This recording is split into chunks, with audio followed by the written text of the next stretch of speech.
The vast majority of young people in this borough rely on their parents to look after them.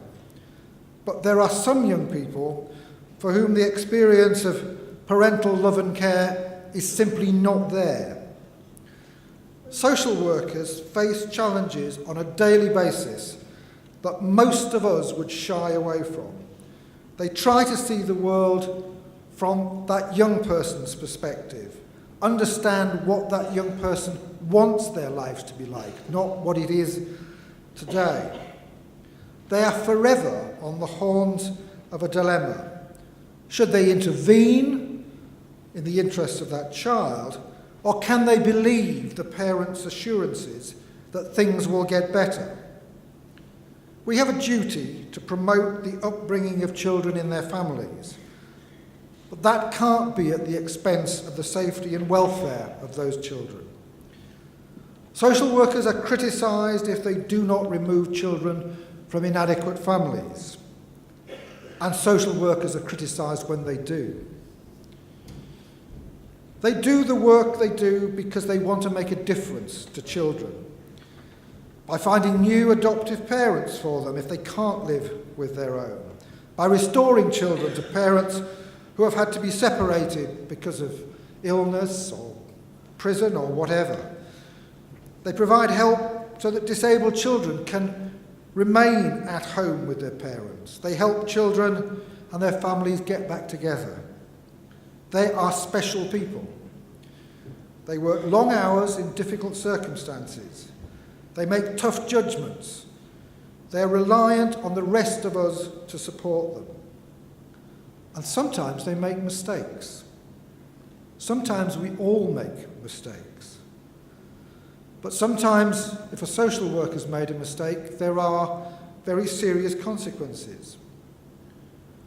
And those mistakes get examined in detail and commented on in the harshest terms, usually by journalists and politicians who've never had to face the pressures and the dilemmas that are part of a social worker's daily experience.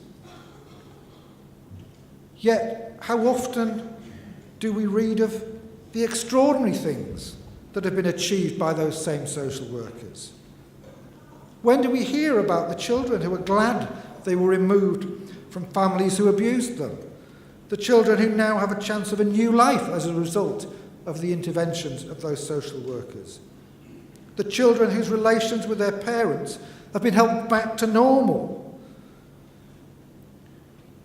When do we hear anyone say thank you to our social workers? Well, tonight I want to say thank you to one of those social workers. She still lives in Lewisham and has been with us since 2001. She first qualified as a nursery officer and joined us as a social work assistant.